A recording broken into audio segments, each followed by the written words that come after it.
for the rest of the day. So without further ado, I want to introduce to you Susan Reid, our next speaker. Susan Reid has been a Crown Counsel with the Crown Law Office, Criminal at Ministry of Attorney General for Ontario for almost 32 years. She has appeared at all levels of the court. Currently, her practice focuses on criminal appeals in the Ontario Court of Appeal and the Supreme Court of Canada. She was a Deputy Director with the Crown Law Office for almost 20 years before choosing to return to counsel work. Susan has taught appellate advocacy to the Crown Counsel in Ontario and to war crimes prosecutors in The Hague, that's of course the Netherlands.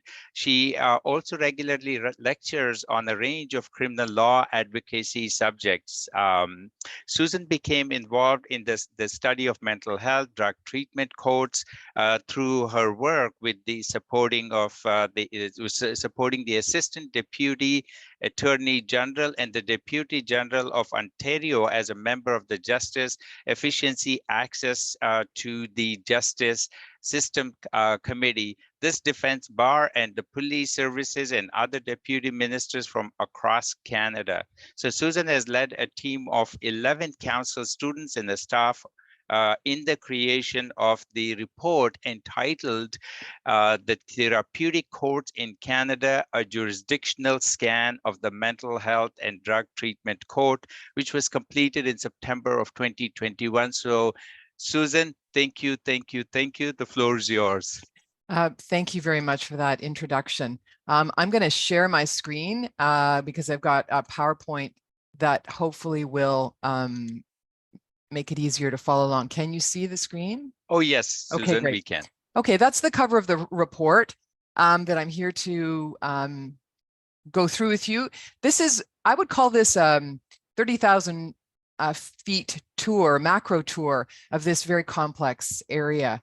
I think it's actually quite a good introduction to set the stage for all of the people who are going to come after me, where they're going to get into the much more, I think, important details.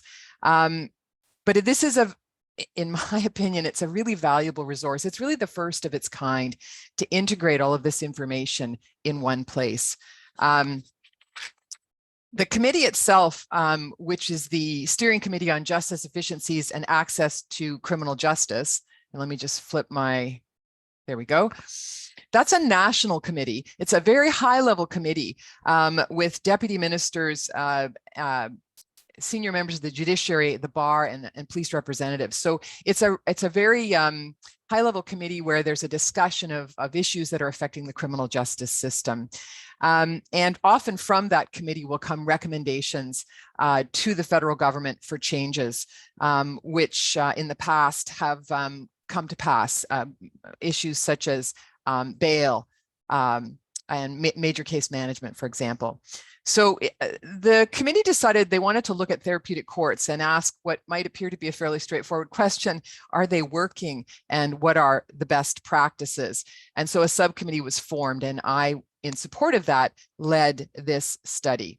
The focus on this, while the question was about therapeutic courts, the focus was on mental health and drug treatment, because we needed to focus our energies, notwithstanding that there are all kinds of other types of therapeutic courts. A lot of the principles that you're going to hear about today, I think, are well applied in those other courts. So the next question is, how did we gather the information? We interviewed over 80 professionals from across Canada. And this was during the pandemic, of course. So we were using virtual methods to do that, sometimes in group interviews. So we interviewed judges, lawyers, both Crown and Defense, and the treatment providers. The people we did not interview, and I want to note this because I think it's an important omission, which you're going to hear about. Fortunately, we could not include, given our time constraints, but people with lived experience. That is, the people who have participated in these courts were not included in the study. And I think that is essential information. This is a cross-discipline report, though, speaking from all dimensions of the professionals who work in these courts. The consensus, spoiler alert, is that these courts are working. They're making a difference. They are socially and fiscally responsible.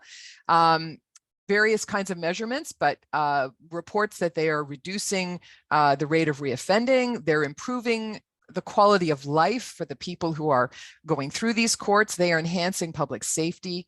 They're reducing the demand on emergency health services, policing, and courts, which of course has cost savings. There are a number of evaluations that you will see, and I've referenced them there in the slide, from across Canada, a number of courts who've actually been able to do evaluations, and they're referred to in the study. There were also differences of opinion, but really only 4. There was, for the most part, consensus amongst all of these professionals across the country. The 4 areas of difference were, first of all, and you've heard about this from drug treatment court perspective, is it abstinence or harm reduction? What's the goal here? And quite a strong difference of opinion about that. The second big difference of opinion was the effectiveness of virtual court appearances. We had a chance to test that out during COVID. And while they are efficient and they're faster and they're easier for people who are far away, their home base is a distance from the court. What they also lack, though, is that connection that is achieved through these courts. And there's a quote from one of the people who were interviewed about what's lost through the virtual court appearance. Of course, there's also, and we'll speak about this in a moment, but the difference in sort of equity access to the technology that you need for that virtual appearance. The third difference of opinion, eligibility criteria. Should it be expanded in each court and in drug treatment courts to examine individual risk rather than having arbitrary exclusion of specific offenses? And the fourth and last difference of opinion was about guilty pleas. Do we need them? Are they necessary to gain access to these programs, or are they a barrier? I want to pause and just note I've lost my page here. I just want to pause and note the optimism, the dedication, and the professionalism that I certainly observed doing this project. It was really quite impressive when we spoke, without exception. Every team member that we spoke to was passionate, as Justice Barnes spoke about earlier, about the work that they do. And they were passionate about the differences that they were making in people's lives. And I've got some quotes there on the slide of the comments people have made. The first quote is from a judge who was instrumental in establishing a wellness court in Ontario. And her description of how these courts bring out the humanity of the process, which is one of its joys. You walk away feeling that today we made the world better. I think that's really key, and we have to hold on to that thought. And I just want to acknowledge that for everyone who's watching today, who is involved in these courts. Really, a huge credit to you for your passion, your optimism, your dedication, and your professionalism. So to return to the report, it has 7 main sections. The highlighted ones are the ones I'm going to quickly try to go through with you today. There is a fairly detailed summary at the beginning, which really covers everything you might want to know and to help you know where to go in the report if you want to find something specifically. There are appendices. There are some 20 appendices in total for each province or territory, or in the case of Ontario, broken down into regions because we have so many of them in Ontario. It sets out the unique features of the mental health and drug treatment courts in those jurisdictions at the time of the report. It includes hyperlinks to all of the documents if they were available by hyperlink, all the materials gathered, templates, assessments, manuals, etc., for those jurisdictions. So it's a very useful resource. And then the source list also is a list of all of the materials that we gathered, and many of them are hyperlinked. So let's turn to the barriers that we identified. There were essentially 9, to group them, barriers. The first, of course, insufficient program funding. That's not going to be news to anyone who works in this area. What was interesting to note was Drug treatment courts, of course, often have federal funding, not all, but many, if they meet certain criteria. The mental health courts, for the most part, do not have dedicated funding. There is no standard approach to that. It is, of course, mental health is a provincial jurisdiction, but it often is, courts are scraped away from the budgets of the existing court budgets and in-kind services from other departments. But that means that you've got challenges with staffing, and you may not be able to staff program managers, data collection expertise, and things like that. So obviously, insufficient program funding is a significant barrier. Lack of stable housing, critical, absolutely critical. Without stable housing, participants can't find stability, but they're also continue to be exposed to the environment that undermines their treatment. Inconsistent justice staffing, again, very key. I think this is a message that we need to get to our justice partners who are making decisions about staffing both the judges and the crowns, for example, in these courts. What makes these courts work are the relationships that are created, not just between the team members, which is important, but the relationships that are created with the participants who are coming through these courts. We need to build consistency in trust and accountability. And we can only do that with consistency in staffing. So that means a dedicated judge or team of judges, depending on the size of the jurisdiction, dedicated prosecution team, and not simply rotating people through. Inconsistent and insufficient support services, that's all the support and treatment services that support these courts. There's a long list in the report of all the kinds of community services and therapeutic supports that some courts have found effective, but others have not had access to. The problem is, of course, there may not be a wait list for court, but there's a wait list for the programming. And of course, with that, you're going to seriously undermine the effectiveness. This is a particularly acute problem in the North, where participants often have to go south to get into any residential treatment program. And then that has all kinds of implications for culturally appropriate programming and distancing from family and other supports. Inflexible or narrow eligibility criteria. Again, we spoke about that earlier. Arbitrary offenses preventing someone from being able to have access, or, for example, the history of violence or gang affiliations automatically excluding people. That has had the effect of excluding a lot of racialized participants. And we know racialized members of our society have historically been arrested more often or incarcerated more often. That may set them up to be less eligible for these programs. And we have to ask the question whether this is perpetuating systemic racism. Similarly, excluding specific offenses. There are therapeutic courts that will take people charged with manslaughter. Other courts, absolutely not. So, interesting question about how we might approach that.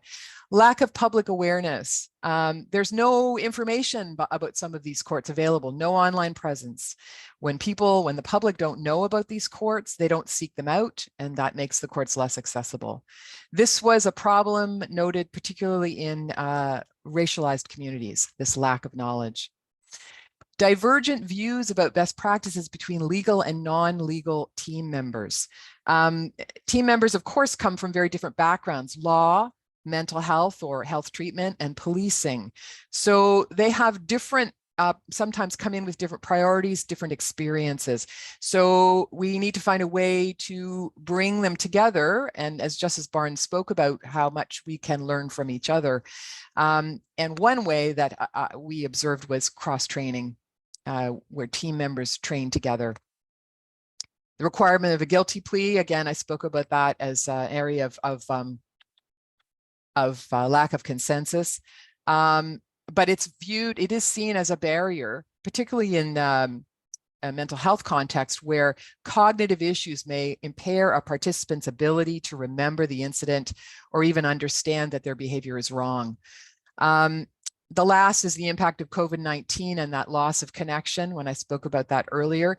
How difficult that was, how it shut down courts for a long time before they got back up and running.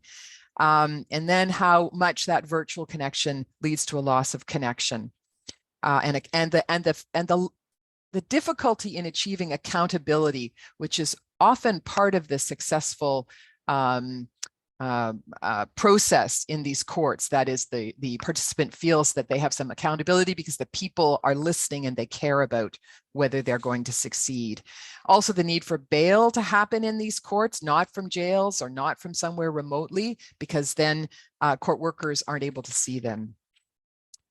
So the best practices I'm listing here, I'm not going to go through all of them because you're going to hear repetition when I talk about recommendations, but these are the kinds of best practices that we gathered up and have identified in the report. There are 16 of them.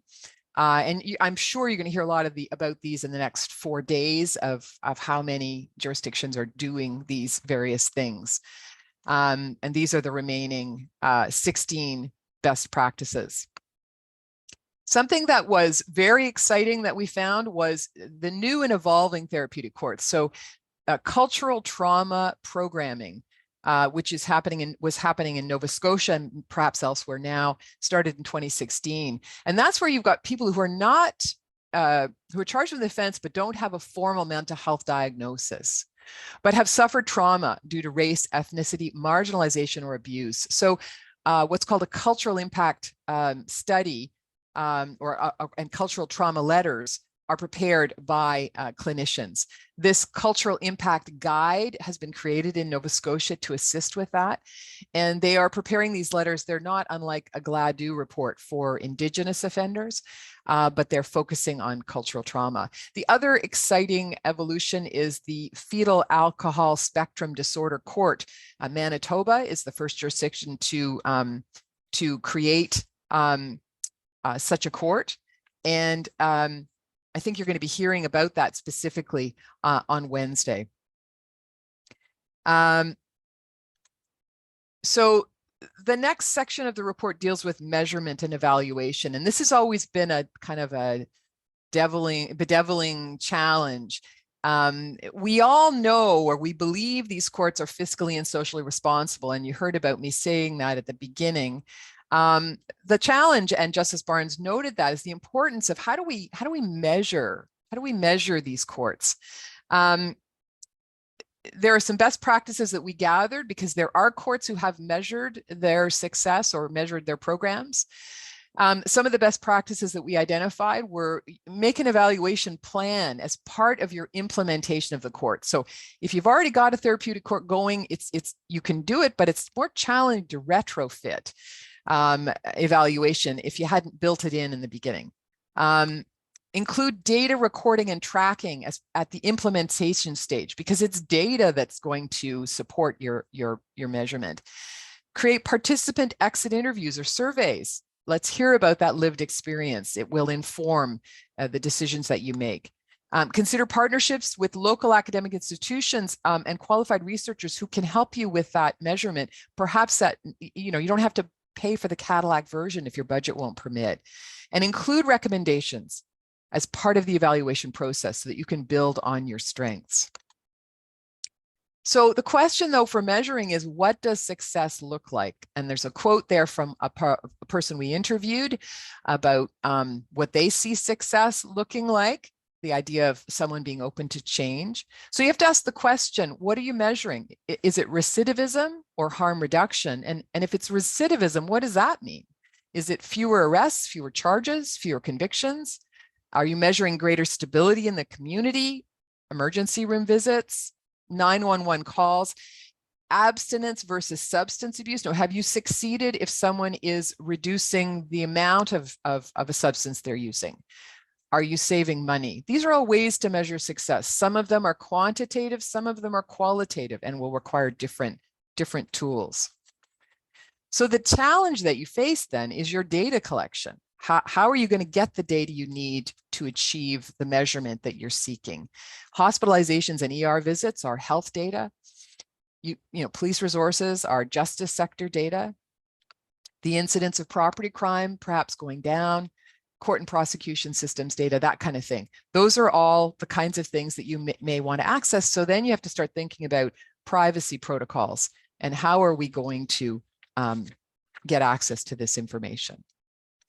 So there are 12 key recommendations that I'm going to go through, and they reflect the best practices that I had alluded to earlier. So the first is to share this report. So when we prepared the report, we asked the Justice Efficiencies Committee to please make this report public, which they could choose not to. But the committee decided yes, they would, and it's now published on the website of the International Center for Criminal Law Reform and Criminal Justice Policy. And the link is in this slide. And I believe this PowerPoint is going to be available to people afterwards. So you can click on the link and find the report there. And then we can share it and share it at conferences like this, which is by word of mouth, I think is also in a really important way to get the information out.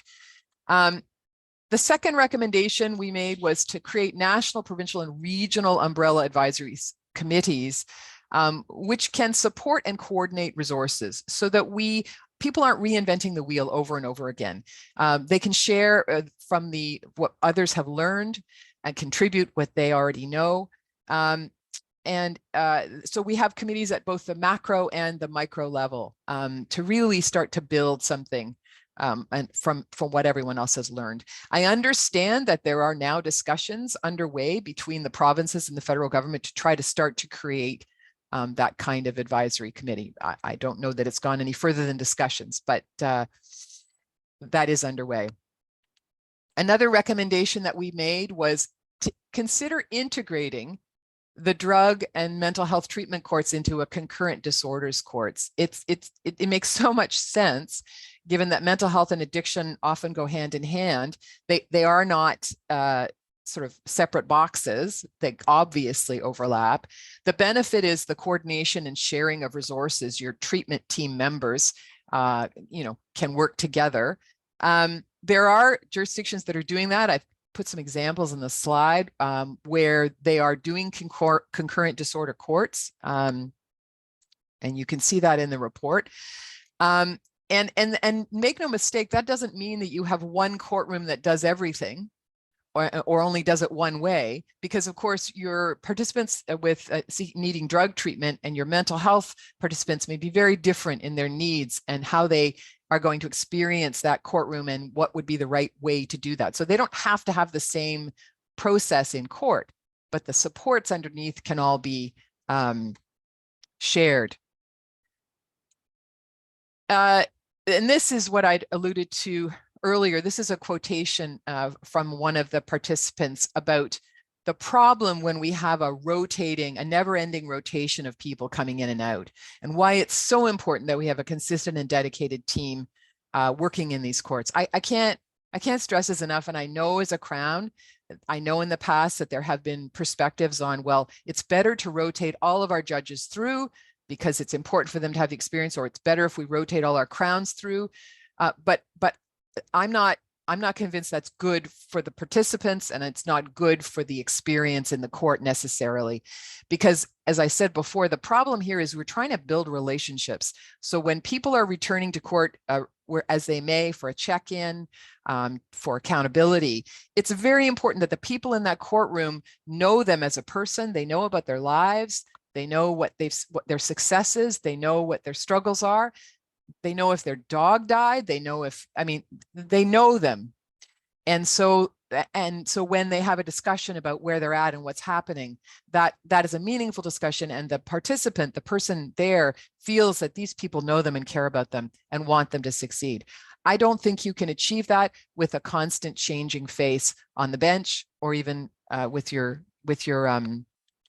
lawyers, your team.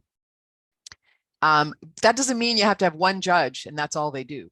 If you're a large jurisdiction, you can have a dedicated team, but then you need to create a database, some form, almost like a bench book, where you can record that information so that everyone knows everything. Everyone shares that information about those people and what they know. So when someone shows up on the next appearance, even if it's a different member of the team, that team member already knows what some of those discussions were and knows about that person. Funding, Predictability, obviously, adequate and predictable funding is critical for stability. Predictability is critical to success. We can keep yelling that message and hope that it gets heard. Stable housing, without exception, actually one exception, St. John's, Newfoundland, seem to have their housing situation in a better control for whatever reason than everyone else in Canada, who identified stable housing as the single most important factor. Because of course, if you don't have stable housing, then you don't have stability. And as the one participant said, participants are not going to succeed if we put them into the shelter system. Living in a shelter is not a recipe for success. That's an emergency.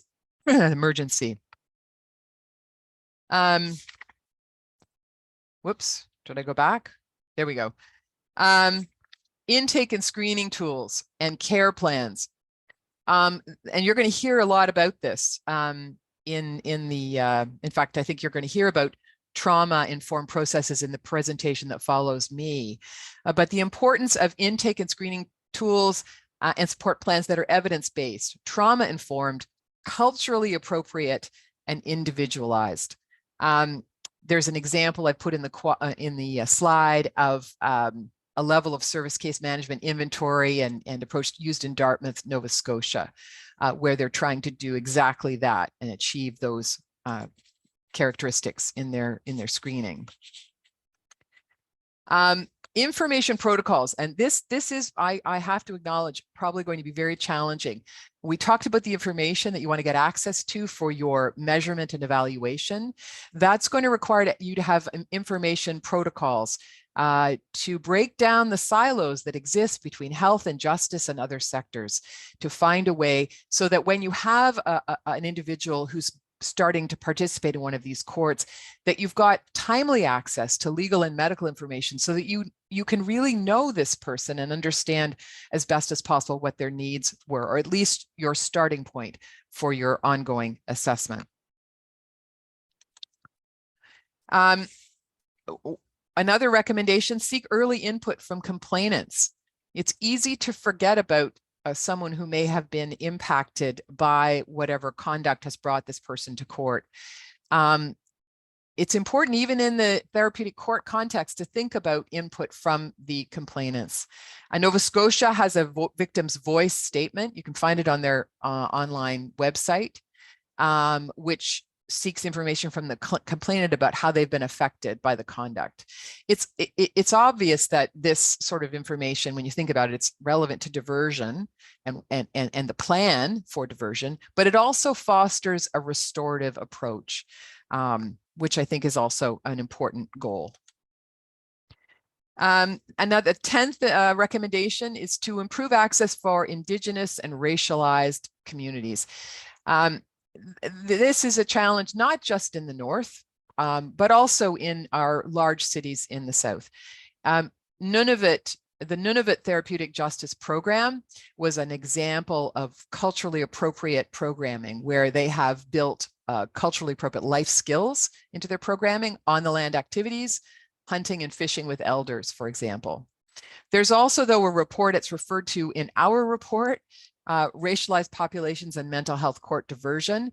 It was written collaboratively with a number of mental health organizations in May of 2019. And it really does a nice review of the challenges for racialized participants and their ability to access these courts. A lot of it, as you can see, is based in lack of information, lack of awareness, both about these diversion programs, but the sort of court and legal process generally, and other factors that are no surprise: poverty, migration, and the distrust and loss of hope in the justice system. These all need to be addressed to make these programs successful. And this feeds into recommendation number 11, which is this idea of an online presence about information, access to information.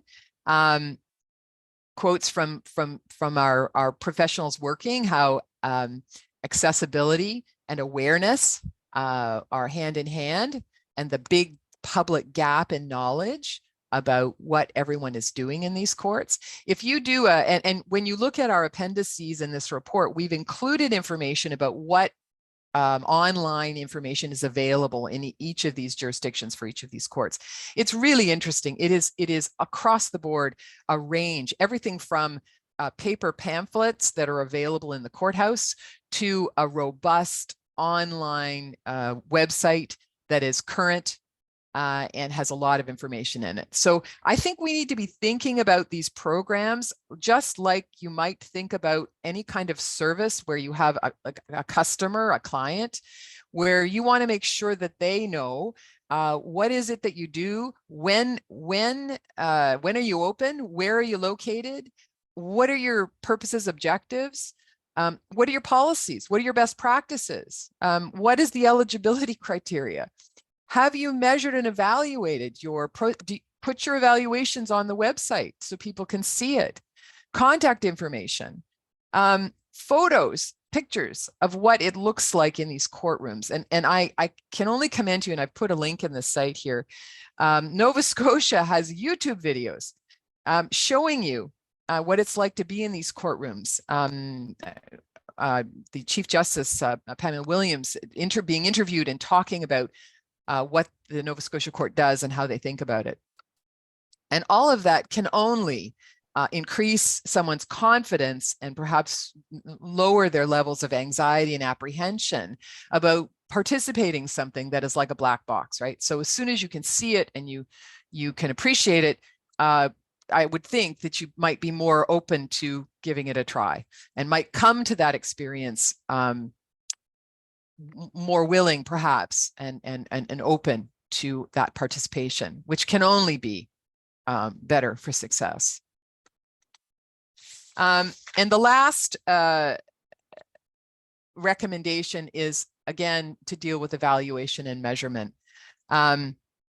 And I know you're going to hear about that again on Wednesday in great detail, which is really great because I think this is, again, a very challenging area. A lot of us, depending on our expertise, we're lawyers or mental health or other treatment professionals, we have a lot of skill in certain areas, but conducting surveys or doing evaluations may not be one of them. And that's not surprising. You know, do we understand the difference between quantitative and qualitative assessments?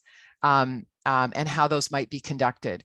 As I said earlier, identifying what is it you're measuring? What does success look like? What do you think success looks like? What is it what's your goal? What are you aiming for? Do you have the data? Do you have the information? If you don't, can you go and get it? There are assessments, as you'll see in the slide, from across Canada. I've noted BC, Saskatchewan, and Nova Scotia, among others, and those are available. You can see them and give you an idea as to how yours might look. There's also a really helpful report from the University of New Brunswick that was written in 2016, and it's about how to do an assessment. And it was written for the Canadian Council of Chief Judges, and it offers different models of assessment. And some are, the Cadillac model, which would involve hiring and retaining experts in this field. But it also contemplates other ways of doing measurement that aren't perhaps as budget unfriendly. And it could involve, as I said earlier, pairing with a university where it's an academic project, but it will also support this court process. And it's really interesting when you look at some of the reports that have been done. And they're referred to in our report. The federal government has done literature review and surveys. It was from 2015, concluding there was a continuing need for drug treatment courts. Fine. But Calgary in 2019 attempted a quantitative analysis of their drug treatment courts and reported, and this is just to give you an idea of types of measurement, a 38% reduction in relapse. 55% of the people who came through stayed sober for 6 months or longer. 87 graduates had a 76% reduction in the number of criminal convictions. Calgary reports a savings of $76 million relating to the cost of stolen goods, and $7.4 million savings from the cost of jail. Participants were also assessed, and they described their experience as life-changing. So you've got Peterborough and Durham, they've reported reduced recidivism. And the Yukon has also done an assessment and reported how their community wellness court became an important and useful additional restorative justice alternative with a profound effect on reducing the underlying issues of addictions and mental health problems. So there are lots of studies out there. You know, you can look closely at them and see if they give you some inspiration. So that's the macro view. I went through it very quickly. I know the slides will be available. I just want to thank you for giving me the chance to share this information, and I hope that you can share it with others. And about the resources in this report that I'm hoping, and we're all hoping, will help you in the work that you do so well. It's got a wealth of tools to support all of your hard work. So again, thank you. All right. Susan, amazing presentation. Thank you. I think as you were presenting, I thought I was actually listening to a social worker, because this is the kind of discussions we have in our classrooms, right? In terms of, you know, giving the end user more control and believing that we are not the experts, that they do carry that expertise, and that we as service providers need to reach out and to tap into that expertise. So I think you made that really crystal clear, that a lot of times it's not about the techniques, it's not about the policy procedures. You know, reminds me of that saying, nothing without us, nothing about us without us. You know, kind of thing. Well, and you know, I think we can all get bound up in thinking about what we do, and that's our focus. But we need to think about the people we're doing it for. Like, we really do need to think about, I don't know if you want to call it the end user, but you really, I mean, I think our healthcare system needs to do that. Yes. I think that it's true in many, many places. And we need to start thinking about that. In addition to your point and Justice Barnes' point earlier, how much we have to learn from each other. And to continue to learn from each other. And that's what this report was let's find out what everyone knows now and share it. And I hope that people will continue and be inspired to start saying, you know, we need to be talking to each other and sharing what we already know and build on that. Yeah, amazing. I so relate to what you said, even though I have nothing to do with law, I'm social work, but amazing. I think this is where the rest of the world should be headed, or is heading, in terms of you know, not considering ourselves as total experts and kind of wearing that hat and trying to perpetuate a system that is sometimes comes across as very oppressive to the end user. And I think by the statistics you quoted, the property, the money saved, all of those things, I think is a proof that these systems do work. And I want to thank you. Yeah, thank you. Well, that's the numbers. Some people need numbers, right? And sometimes government needs numbers, right? To justify their expenditures. So it's possible to create those numbers. But of course, numbers aren't everything. It is that qualitative experience piece that's also so important. So but you can do both. You don't have to do just one. Amazing. Thank you, Susan. Thank you. You're most welcome. I'm so excited about this. Thank you. Good. Yeah. So thank you. What we'll do is let's get our next